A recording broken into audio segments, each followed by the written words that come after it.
سورة المسد. بسم الله الرحمن الرحيم. بسم الله مقع الله ينكب بالله بيا الرحمن أن حريست جود الرحيم أن حريست قاركها المؤمنين تسون حريست.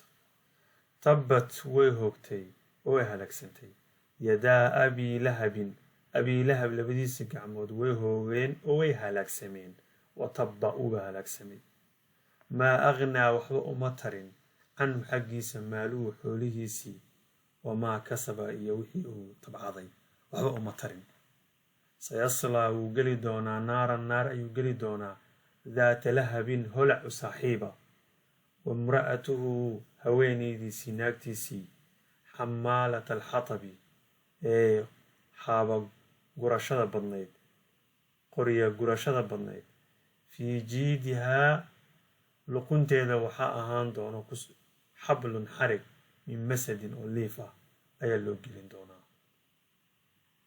سورة المسد وسورة مكية كان كوبان 5 آيات. سورة المسد وحال يرادا وكله تبت بالو يقانا سورة تبت نوالدها.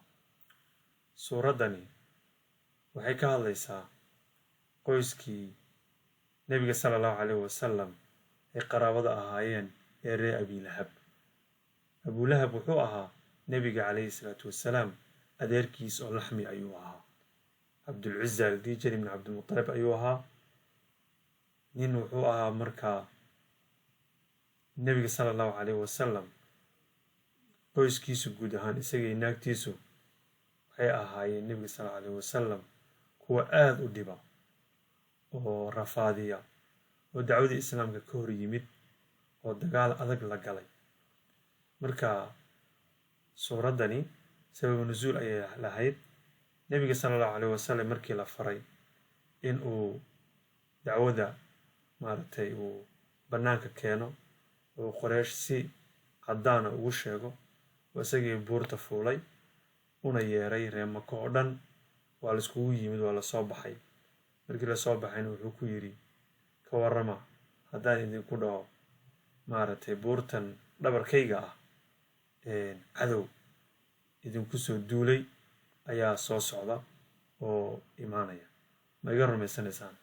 markaasay dhaheen weliga Allah beenku ma naqoonin waan ka rumaysanaynaa. marka hadalkii nabiga sallallahu alayhi wasallam oo wada adeerkiis baa ka dhex booday Abu Lahab ayaa dadkii ka dhex istaagay. markaas wuxuu ku yiri tabban laka sa'ir al-yawm war halaga ku sugnaaday maalinta oo dhan ali hada jamactana waxan baad isku kaasoo ururisay warkan baad dadka aad maartay aad u yeertay waxan aad ugu yeertay. halkaas ayuu maartay warkii nabiga sallallahu alayhi wasallam ayuu ku bushiyay oo maartay ka dhex galay.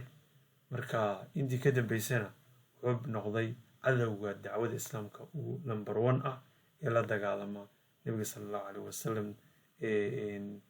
dacwadiisa iyo markasta meel kasta tago maartay dadka ku dira oo ka hortago ayuu noqday. islaantiisuna waxay weeyaan mashruucaas maartay islaamka laga hormaanay iyaduna hogaaminaysay maalin kasta marka iyaduna dhibka ay dhankeeda ka waday. waxaa la sheegaa marka inay nabiga sallallahu alayhi wasallam xataa jidka ay qodxa u dhigi jirtay oo aad iyo aad u dhibeen. laba gabdho yani laba wiil oo u dhalay Abu Lahab waxay qabeen laba gabdhood oo nabiga u dhalay sallallahu alayhi wasallam si ay u dhibaan ay waxay fareen wiilashii in ay furaan gabdhihii nabiga sallallahu alayhi wasallam. waxaa la sheegaa oo kale Jamila oo ahayd xaaska Abu Lahab oo waxay walaalahaayeen Abu Sufyan waxa weeyaan maartay ay walaalahaayeen dibadna waxay ka qabto kuul aad qaali u ahayd oo jecleed ay waxay tiri waan iibinayaa kharashkeedana waxaan ku bixinayaa inaan kula dagaalamo maartay dacwada Muhammad wado ayay tiri.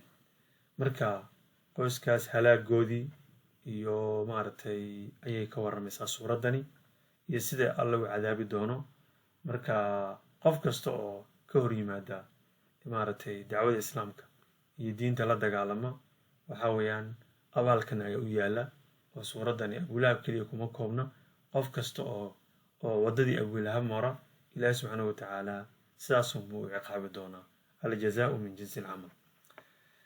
bismi illaahi araxmaani araxiim, magaca allah ayaan ku bilaabay. arraxmaani ee naxariista guud, arraxiimi ee naxariista gaarka ah. tabbat yadaa abii lahabin, tabbad way hoogtay yadaa abii lahabin, abii lahab labadiisa gacmood way hoogeen.